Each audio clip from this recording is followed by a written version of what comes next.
Hello, welcome to my series in where I am trying to support women in midlife going through this intersection of perimenopause, menopause, perhaps autoimmune, burnout, thyroid, adrenal, trauma, nervous system, complete shutdown in a real way. And in my last video, I talked about why the nervous system needs to be part of the equation because many people are doing all the things pretty good. You know, you're eating fairly healthy, you're getting out for your walks. Heck, you even bought a weighted vest.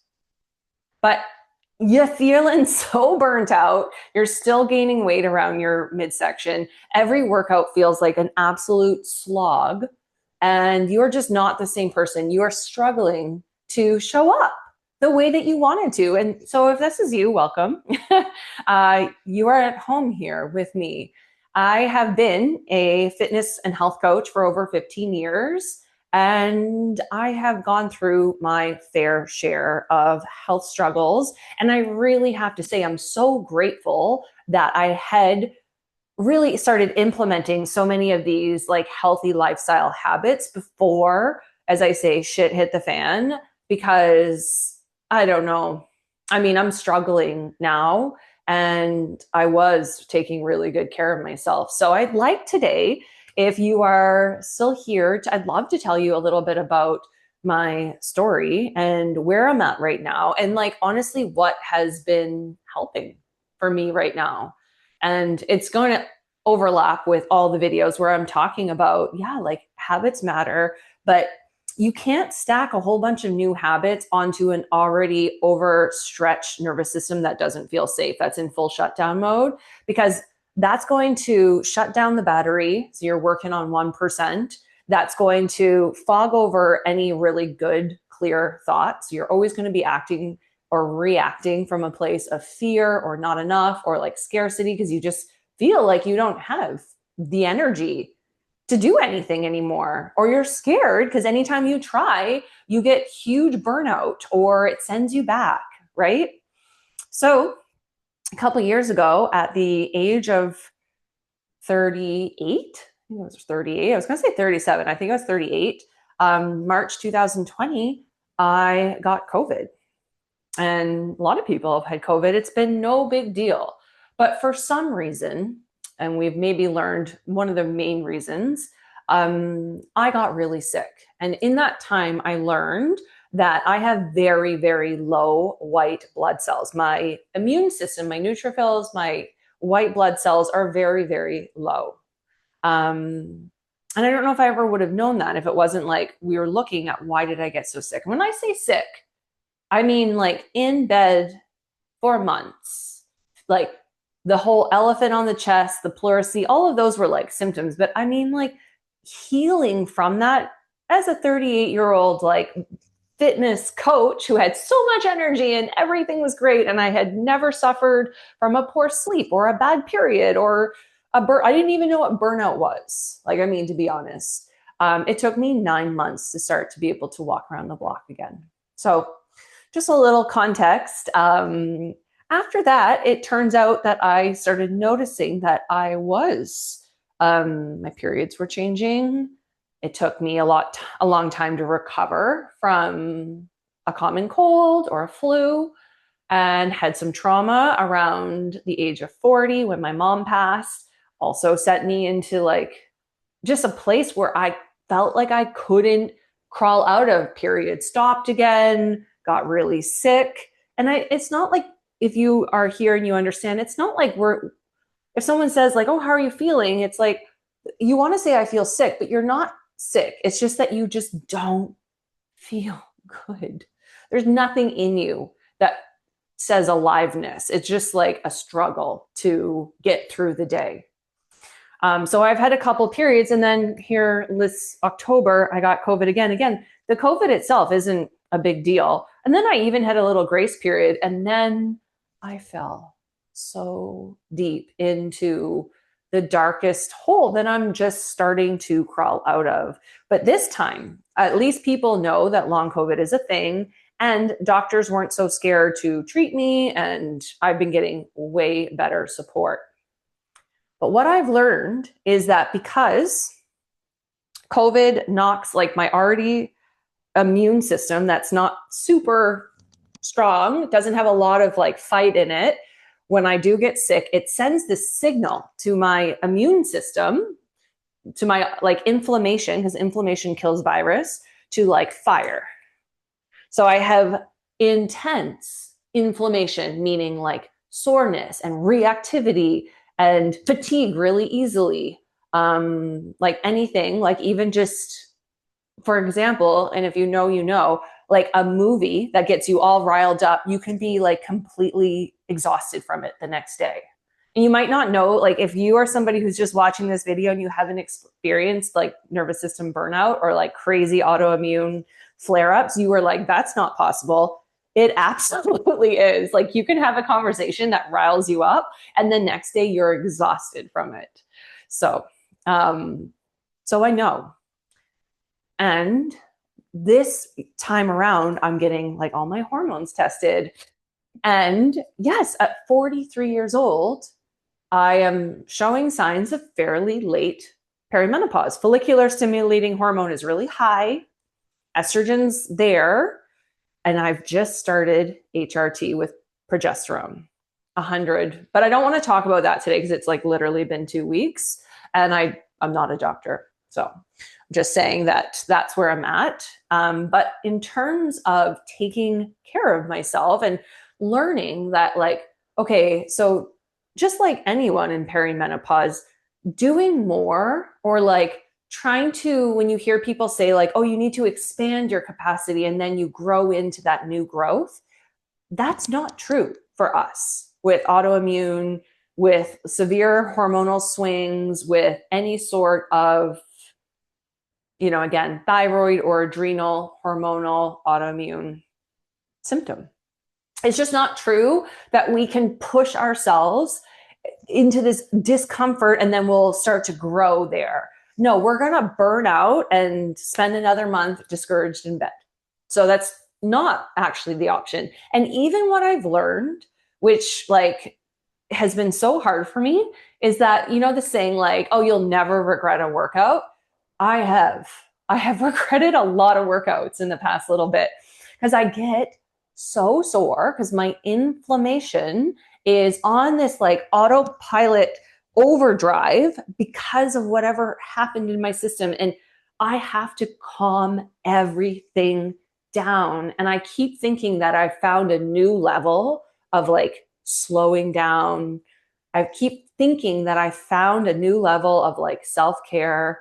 I mean, again, if you're new here, you don't realize, but I do meditate every single morning and have been for 8 years. And it's like I meditate for 45 minutes. I journal. I follow moon cycles. I walk my 10,000 steps. I go to bed at 9 o'clock. Like I eat 3 meals a day. I do all the things. And I'm realizing that I have to keep not doing more. I have to keep doing less and taking even more immaculate care of myself to let this inflammation crazy loop and the hormones that, again, if my follicular stimulating is high, that means my ovaries are tapping out, which means there's probably been too much cortisol, stress hormone in my system from the inflammation from the COVID, which came from the low immune system. Now I'm having like histamine flares and eczema. It's so fun. But if you know, again, you know. And so it's about finding a new, I'm going to use the word pace. My pace of life has had to slow down. I've had to say no to like a dinner party because I know I just wasn't, you can start to feel if like you can handle that or not. I've had to really start just marking my workouts, like putting down the heavy weights and just moving and seeing if that feels good. I've had to stop saunaing because that was too much, even though sauna is supposedly good for inflammation. Again, these rules don't apply. Like every workout is a good workout. No, not if you're already at capacity. Watch my last video about understanding nervous system. You can only handle so much. And in a fragile system where everything underneath isn't up to speed, pushing that doesn't increase your capacity like it does in a normal, healthy person. So that's not bad advice per se. It's just there's nuance. And I think that now we're just starting to, it's a very exciting time for perimenopause. And then why does perimenopause? I mean, this could happen when you were 20 or 30. But the thing is that perimenopause, when I say like you need all these pillars, like your blood sugar balance, your hormones, and your daily cortisol, melatonin rhythms, like all of that needs to be these strong pillars. And if a couple of them are not good, and then all of a sudden your hormones start going all over the place, this is oftentimes where we see people with thyroid issues emerging, with adrenal fatigue, and like really like mine, like it's not just like I feel burnt out. No, my labs look like I'm 80. Like my adrenals are tapped out. So it's, and my so get your blood work done. If you're watching this video and you don't know your labs, find a doctor who will take care of you and like actually start looking at what's there, so that you, first of all, just have like the reassurance that you're not crazy, that this is real. And even if your labs don't show it, it doesn't mean that you're crazy and this isn't real. But then it's like, okay, well, I should start focusing. And that's going to be in another video. But what I want to say now is, like, for me, it is learning to find a new pace. And the pace is still showing up. I'm still here. I'm still trying, but it looks a lot different. And things that used to make me feel really good, like sauna, cold plunge, a really big hike, going to a concert or something like that, I have to be more selective and just have that personal awareness of like, what can I handle today? Because every day is different. If you're in this boat, some weeks you have really good weeks and other weeks they're not so good. And you have to honor and have grace and compassion through those chapters. So that is my story. I am filming this in February, mid-February. Like I said, it's now been 5 months since the end of September, beginning of October.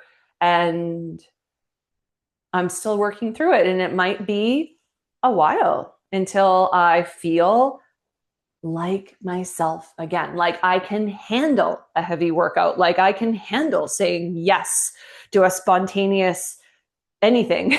I can go into a sauna without being nervous that the next day, am I going to be completely schwacked?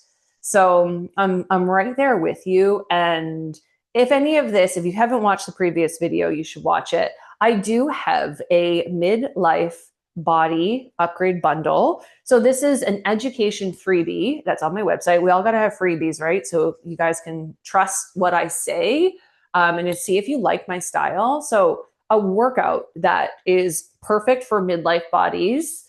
Try it out. You don't have to lift super heavy, but it's like how we should be kind of pacing ourselves and what that looks like.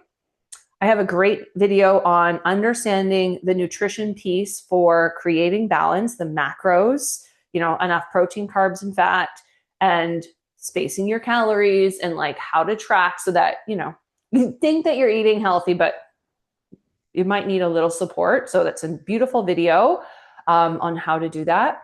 And then there's the spiritual practice. It's a Kundalini nervous system practice that helps you connect to the you within you.